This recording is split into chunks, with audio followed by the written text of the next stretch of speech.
The first person to comment gets a shout out. But that doesn't No really cap. mean anything. Comment in the description, drop a like on the comment section. Like, subscribe, hit that bell. Dislike, What the subscribe. fuck? Does anyone have notifications on? I never had that.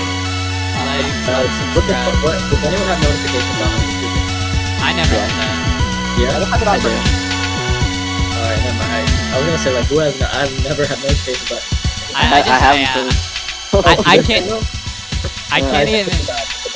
I can't even cap though. So what we're gonna do is we're doing the playlist again, backed by popular demand. Dad was the only comment, but he said it was great. So we're gonna continue. We're gonna try to go Fast as quicker fuck, this time. boy. It's gonna be lightning fast. We're gonna add a different twist each time. This time we're gonna do if your song sucks, you get Kicked out. We're gonna do one word, and then the song has to, in your mind, somehow relate to the word. I just missed that whole thing. Is there anything I need to hear in there? My word that I'm going to do is carnivore.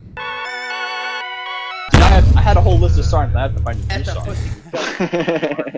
Easier. I'll do an easier one. I'll do. I mean, the first time doing this car. I mean, all right. Luminescent. Luminescent. You I'm just gonna like come look with to your some- wall of SAT words are on the right. So I'll go first. I have a song. I have a good one. It's called Limelight by Rush. okay, so give a background on it. Yeah, so Rush is a Canadian progressive rock trio from like the 70s and 80s. Very famous. They were big in moving forward the like progressive scene. They are some of the greatest musicians, I mean, in my opinion and in their opinion, and lots of other people's opinions, to work together. Geddy Lee is an incredible bassist. Alex Lifeson is an awesome guitarist, and Neil Peart, who's a very famous drummer, recently passed as one of the greatest drummers of all time. I think these three, work together very well. I think you guys really enjoy this song. Yeah, they're Canadian, so they got to be goated. All right, so we're doing Limelights, so you can count it down. Okay, 3, 2, 1, go.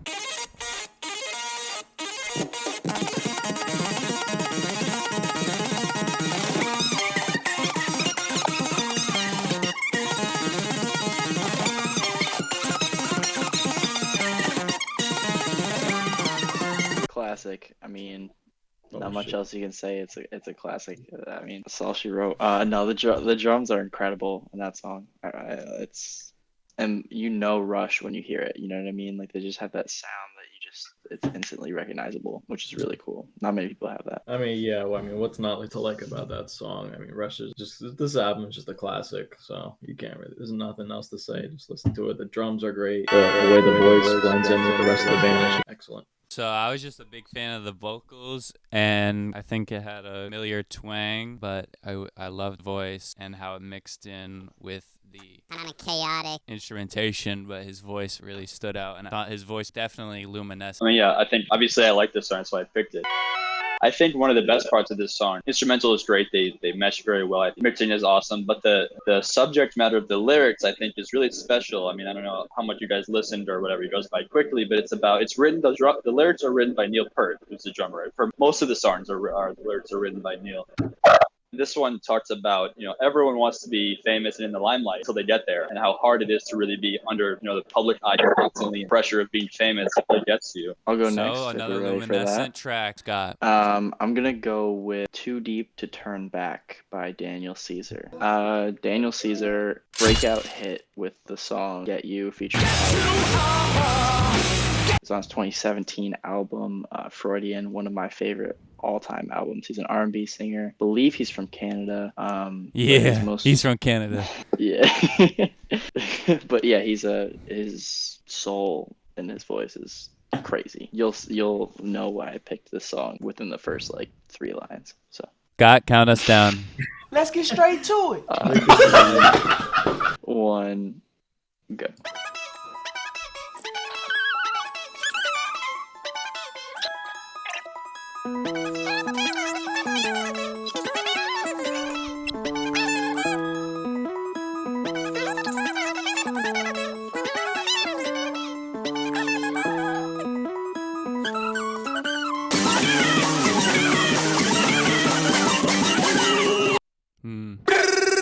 Hello? My fucking socks off, man. I'll say what I have to say. Basically, he's just a Canadian. Go. Go. He definitely has a beautiful voice. I love the harmonies he brings in. I like when he harmonizes in his music. I liked the transition, boom bap drum. There were some interesting lyrics near the later sections. I think it was definitely a vibe.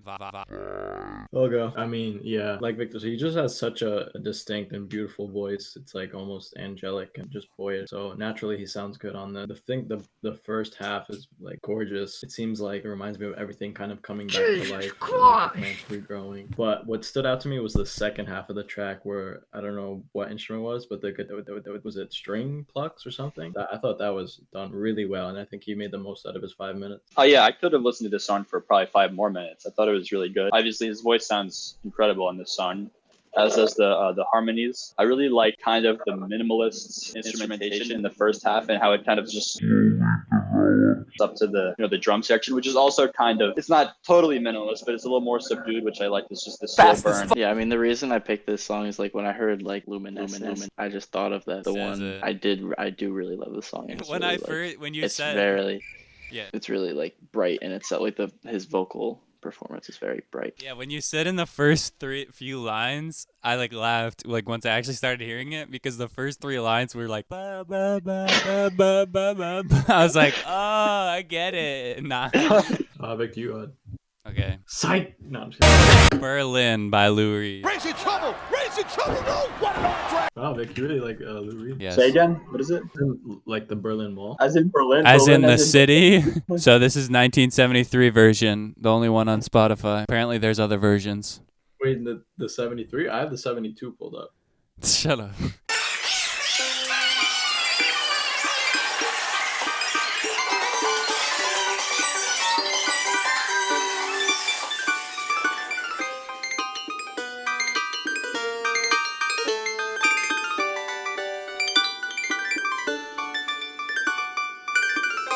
All right. I feel you on that one, Evan. What, it was trash? Or you have a secret language? You didn't see what he did? All right, watch the VOD. Someone clip that. Clip that. Wait, how are they not done? So, Brick. Jeez. That was sick. I like that. Okay, now I just can't hear you. This is epic. It was the split screen versus me and Vic. You guys did split screens. Whatever. So we listened to almost the same song. So what did you guys think? I mean, okay. Fastest. I thought the version that Evan and I listened to was very bright and upbeat, and I like it. It transitioned from like this like kind of Fast as fuck, slow boy. beginning to a more like upbeat, and I really like this like guitar twang and towards the end that was really really cool. It was like this, it was like really really really interesting. I really like that. Yeah, let me go next because me and Stout have the same song. There was no guitar, for the record, in our song. Split screen type beat. Yeah, I really like the structure of our the better version. I mean, it's not the real version, the real version had this like jazzy kind of like quiet intro that was followed by a more upbeat like rock verse and then this guitar section, and that was repeated again like halfway through. I thought it was a great structure, and I think his voice worked. The guitar was really cool. They panned it so it was in both headphones at some parts. And, yeah, the structuring was well done. The instrumentation was great. I thought it was 2 thumbs up for me. So our version, I think it started with some like background noise with some people yelling, and then basically the rest of the track was just Lou Reed and a piano. So was that very different from what you guys had? Yeah, it was like a full band. Complete opposite. It wasn't like a live version. It was like That's completely very different. studio.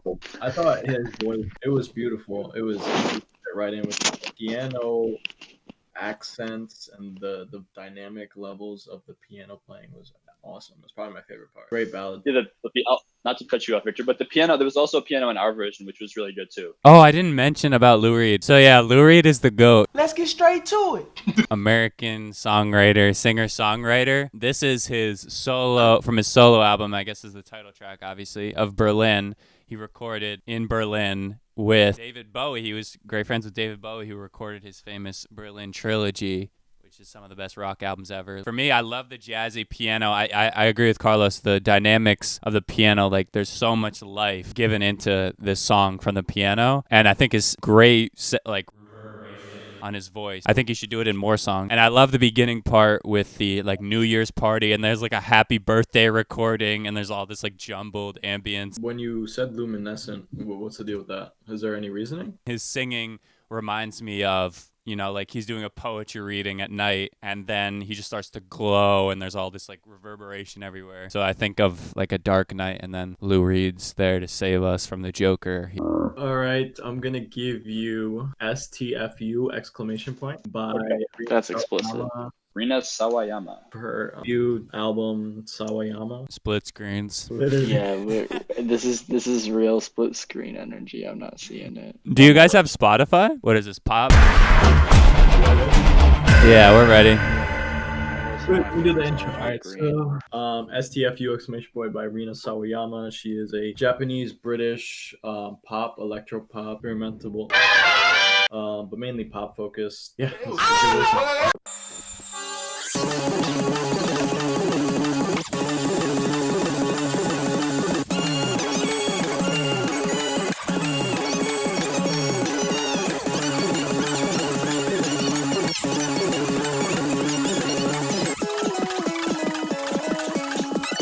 The And we only back. question on my mind is, where's the luminescence in that? I definitely feel it. I can understand where he is. To me, it seemed like, if I can get my photo work again, like the like breaks and the heavy distorted guitars, like it was a really like glittering the instrumental, and yeah, I thought it was a really cool juxtaposition between the two. And I mean, even between the glittering upbeat and like kind of happy instrumental to like the lyrics talking about taping his mouth shut, like that was crazy. I kind of see where you're coming from for this one. This song a lot. I love the instrument in the beginning. I think you picked this one just so I would like it. I mean, it sounds just like like the Audio Slave or a Stone Temple Pilots riff. It's great to hear that in pop music. I also thought her voice was a great contrast between the heavy guitar, and kind of like Scott said, the contrast between like the chorus section where it's like I guess saturatory is a good word, and then like the subject matter is not. It's like telling someone to like shut the hell up. While the Whoa. instrumental is No H word, bro. Come on. no, while the instrumental is so like happy and like kind of whimsical. I like the song a lot. I really like the instrumental and her voice too. It was a really fun song. I think it was really funny. I think she had vocals to mix with the, heavier, distorted riffs. And I like the little licks of the synth hits where it was like, it like stopped and had a little. I think she had mix a lot of Copyright. elements of pop. It's really hard to pull off transitions where it goes to like completely, changes the feel of the between chorus and verse. But the question remains, where is the luminescence in this song, Carlos? All right, let me get my thoughts first. I mean, obviously, I love the track. The genre blending is just ridiculous how flawless it is. One of my favorite lyrics in a while is, "Have you ever thought about taping your big mouth shut? Because I have many times." Now, the luminescence comes from... So when I first heard the song, I thought the verses were like a thunderstorm. And everything was crazy. It was raining heavy. There was thunder. There was lightning. And then when you get to the chorus, the genre blend, it just feels like the clouds open up and just light comes shining down. And everything just lights up and it's luminescent. Everything's beautiful and gorgeous and just opens up. That's deep. Vic's just like cringing in his brain right now. No. He's like, I mean, I'm gonna sense. cut that out. I'm gonna cut that out. It made sense. It made sense. My next pick is going to be "Stealing Time from the Faulty Plan" by Fish off the album Choi from 2009. I'm pretty sure So- that song title is 7 minutes. No, I'm kidding.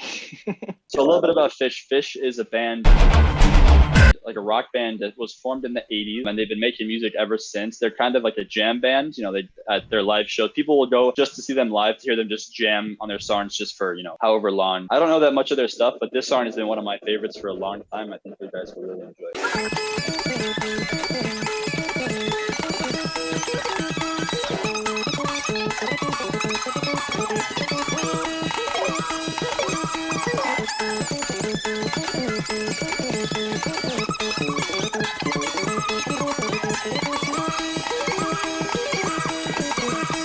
Yeah, we back. All right, everyone heard it. You listened to it, Scott? That was really cool. Yeah, I really liked the lyric, like, "I got a blank space where my mind should be." I thought that was really, really fun. And then that, like, the screeching guitar, like, hit right after that in the song was really cool. There's also, like, a really cool piano in the back that's kind of mixed behind everything else that I really enjoyed. So I thought it was a really fun song. It was really energetic. The guitar brought a lot of that energy. Voice was almost like guitar, like it seemed like very similar, like frequency frequencies that it filled. I guess a lot of vocals, but I think especially so. The interesting mix between his voice and the guitar, and I think they rode each other pretty well. And I like the sort of long-winded sentiment of the song that could mean a lot of things. It was confusing, but there was enough context to hold my attention. Sort of just piggybacking off of everyone here. I love I love that they decided to keep the guitar in for like most of the track. I don't want to say most, but throughout the whole track there was some guitar and it splattered in it. I love the call and response in between the singer and the guitar. I thought that was a great combination. This song sounds like it would be really, really good live. Actually supposed to see the singer and guitarist name is Trey Anastasio, whatever. And he was supposed to. I go to Mountain Jam every year, the festival, and he was supposed to come this year, but it was canceled. So I was going to see him, but I missed out. Way to dox us. Now they know we're near Mountain Jam. Everything you said about the song, you guys said, I really agree with. I think the lyrics are great. Like Victor said, they're just like cryptic enough to hold your attention, and just the groove is great. I think the best part, especially in the solo, but also for the whole song, I think the musicians all complement each other really well. There'll be a measure or two in some parts where every instrument gets a little like beat or two feature. Like there'll be a little bass riff that sticks out, and then a piano did a couple of chords, and there'll be a guitar riff, and then the drummer will fill something, and it just flows and connects really well. I mean, their musical sense is unparalleled. Controversial statement. They're the goats. Where's the red light? Where's the red light? Of all time. Yeah, we can establish a rating system of thumbs for this single song thing to get like. For my other Luminescent song, I'm gonna go with Gang in this bitch. A song called Miracle by Madian. Okay. Oh, this guy is your favorite guy. He is a French EDM glitch pop artist. There it is. Gang in his... But he got famous off of a YouTube video. The first day he got a launch pad, he made a song with the mashup of 39 pop songs that he liked, and now it has like over 50 million views on YouTube, and that's what kind of launched his career. He's been producing for people like Lady Gaga. Give it a listen.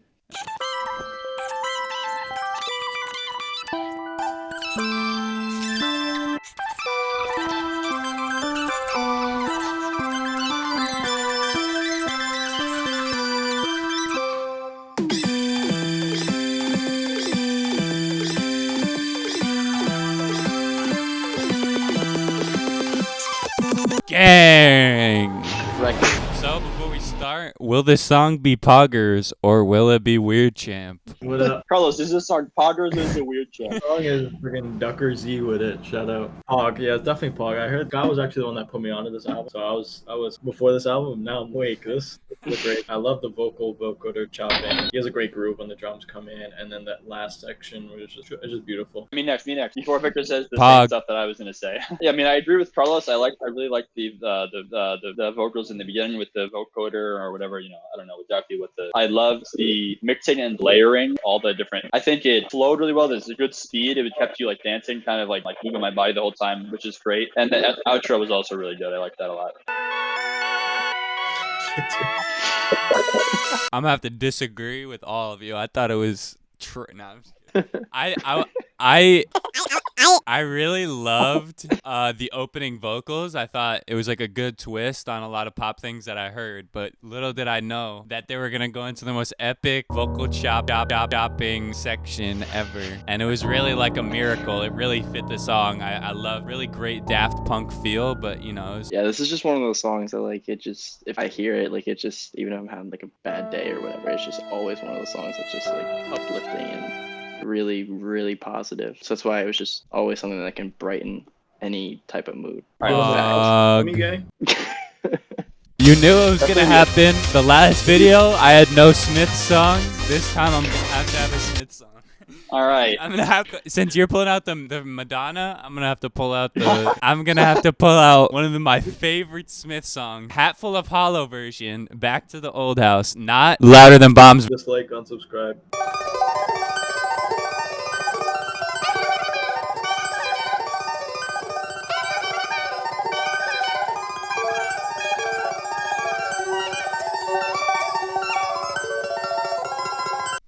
Record. First off, you can't wait till Morrissey dies. Raise your hand.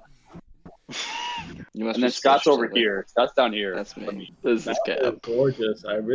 Was it 6/8? I don't know what it was. It was some not 4/4 or something, but it was great. I really love the groove and the sway of that song and his voice. Just I don't remember what lyric it was specifically, but just melded together beautifully. It was a great Smiths track, probably my favorite one I've ever heard.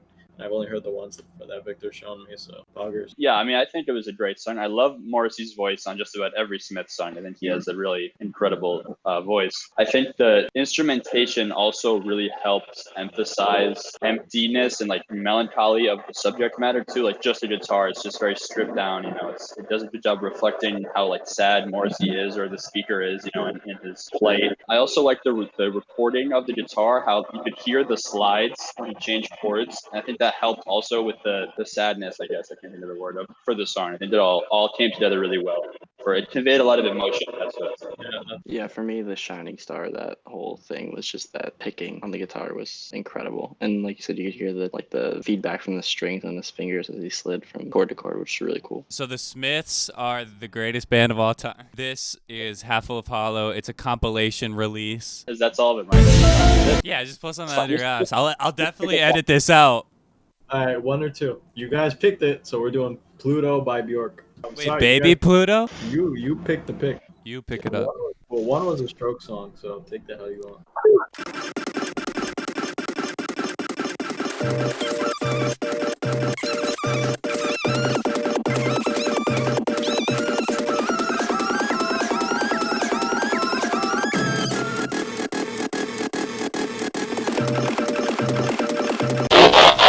Damn. God, it's Whipping in the kitchen, hamburger helper.